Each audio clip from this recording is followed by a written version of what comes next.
The COVID shots have negative efficacy after 6 months.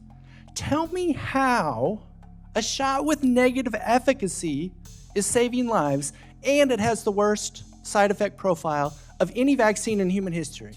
So how exactly is a vaccine with the worst side effects and negative efficacy saving lives? That's a preposterous claim. What ended the COVID pandemic was the Omicron variant that was more transmissible but less lethal. The vaccine, how many people it helped? I think it's an open debate. It could be a net negative.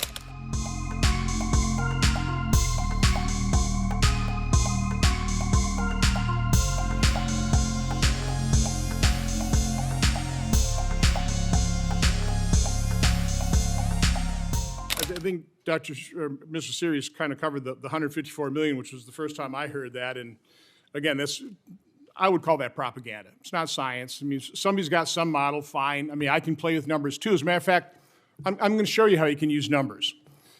Dr. Scott, you talked about the Commonwealth estimate of 3.2 million lives saved here in the U.S. in 2021 and 2022, correct? You're pretty confident of that one? It's one of a few studies. Yep, these estimates are not easy to make, but yeah, that's one study. Define study. I mean, were there confidence intervals around that 3.2 million? It was a modeling study, yeah. It was published on a blog, wasn't it? Is that correct, Mr. Siri?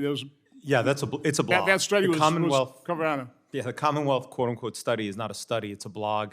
It's not a peer-reviewed study, it's not in a journal, it was published on a blog. Let's put up this little chart that I'm somewhat famous for charts. So let's look at real data. So this is CDC data. So in 2019, total deaths in the U.S. were 2.85 million. Okay, then we had the pandemic year, 2020, 3.38 million, a little under 3.4 million. So that's an increase of a little more than 500,000 people died in the first year of COVID. The following year, 3.46 million people, more people in the second year of the pandemic, 2021, when the vaccines were rolling out. And I think we were close to 70% take up of vaccines by fall of 2021, I believe. Some of the estimates are that by the second quarter, over 60% of Americans had some form of immunity. Then in 2022, we started backing down.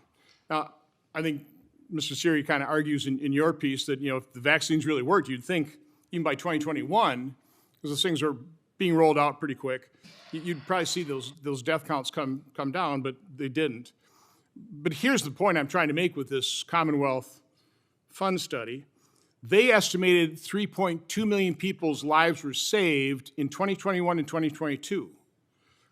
So if you add that to the actual death count, what Commonwealth Fund is assuming is that in 2021, had it not been for the vaccines, more than 5 million people would have lost their lives in America. In 2022, 4.88 million people would have lost their lives. I mean, Dr. Scott, is that even close to credible to think that we'd go from 2.85 million lives lost in 2019, have a pandemic, no vaccines, unfortunately the NIH was sabotaging treatment using effective generic drugs, telling people, don't treat at all, go home, be afraid, hope you don't have to go in the hospital where they'll plug remdesivir in your veins and hook you up to a ventilator and you probably never come off, okay? So we had no treatment, had 3.38 million people die that year. Are we really supposed to believe the next year we were going to leap up to 5 million lives lost in America? And then the following year, close to 5 again? Because that's what you'd have to be. In order to save 1.6 million lives in 2021 and 2022, you'd have to be assuming the death rate was going to go from 2.85 million in 2019, 3.4 million in 2019, and then leap up to 5 million in 2021 and 22. Is that at all plausible? Do you believe that? Do you believe that we were literally, had it not been for the vaccine, 5 million Americans would have lost their lives in 2021 and 2022? Yeah, I believe that's credible to me. I mean, were you on the front lines? because it was awful. I honestly cannot express how terrible it was. It was And terrible. there was a dramatic, It was there was a terrible. dramatic decline. It was terrible in 2020, and the total death Dramatic toll was decline in 3.4 death million. rates after the vaccines Okay. were rolled out. Well, Dramatic. Let's So move on. Let's move I'm on not to some gonna other. parse over these modeling studies, but let's talk about hydroxychloroquine and ivermectin. I mean, there were a number of studies that looked into that. This is some about, of which I was involved in. This is about research. And by the way, I'm happy to invite you back when I'll have Dr. would McCulloch love to and I come have back. Dr. Good. We'll do that. Okay, we will absolutely have you come back. Thank you. And we'll talk about hospital protocols. We'll talk about early treatment. I would love to do that because I've never been able to get people to actually debate or discuss this with the doctors did have the courage and compassion to treat COVID, okay? And I appreciate you did as well. So anyway, so you think it's credible. I mean, the records show that Dr. Scott thinks, yeah, we had 5 million people die in 2021 and 2022. Mr. Siri, you want to comment on that? Yeah, I could add to that just a little bit, which is that, and this is part of my submission as well, that the data reflects that in 2020, when there was no vaccine, the vaccine was first rolled out at the end of December 2020, about 18% of folks, 17% of Americans were infected. And presumably, by the way, the weakest, most frail among us passed away in 2020. Then we get to 2021, where again the data reflects, and this is my submission, around the same percentage of Americans were again infected. Okay, so no vaccine, like you pointed out, that was the increase. Then there was a vaccine in 2021. The vaccination rate went through all, sky high by the second quarter of 2021. When Delta's coming, the immunity rate, according to the data, is over 60%. But yet, all-cause mortality increases. And I'll point out one last thing about this. Remdesivir, and this is a great example of the By the way, corruption. you know what nurses call that? Run, death is near. Well, I'll give you an example of the corruption of science with remdesivir. The way you should do a study is you come up with a study design, and then you implement it, because this way you avoid introducing bias. If you start the study and then you're like, ooh, you don't like what you're finding, and you change the study design, that introduces bias. And that is exactly what happened during the remdesivir clinical trial. The endpoints in the middle of the trial were changed by Gilead as it was going on.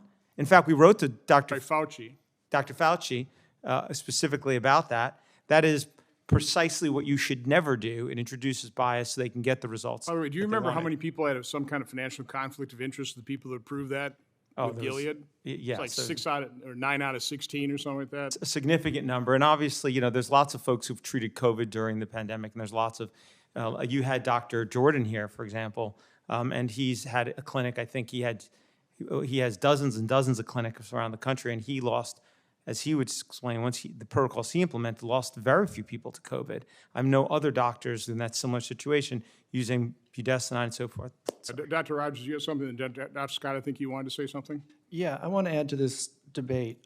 So I watched every single meeting of the Advisory Committee on Immunization Practices and the Vaccines and Related Biological Products Advisory Committee in 2021, 2022, and 2023, when all these COVID shots were being authorized for use in this country. And after a while, the CDC's own research showed that the protection from the vaccine, if any, was between months 2 and 6. And by 6 months, it showed negative efficacy. So I'm watching the hearings on my, computer screen at home. I'm yelling at the screen. The COVID shots have negative efficacy after 6 months. Tell me how a shot with negative efficacy is saving lives and it has the worst side effect profile of any vaccine in human history. So how exactly is a vaccine with the worst side effects and negative efficacy saving lives? That's a preposterous claim. What ended the COVID pandemic was the Omicron variant that was more transmissible but less lethal. The vaccine, how many people it helped? I think it's an open debate. It could be a net negative.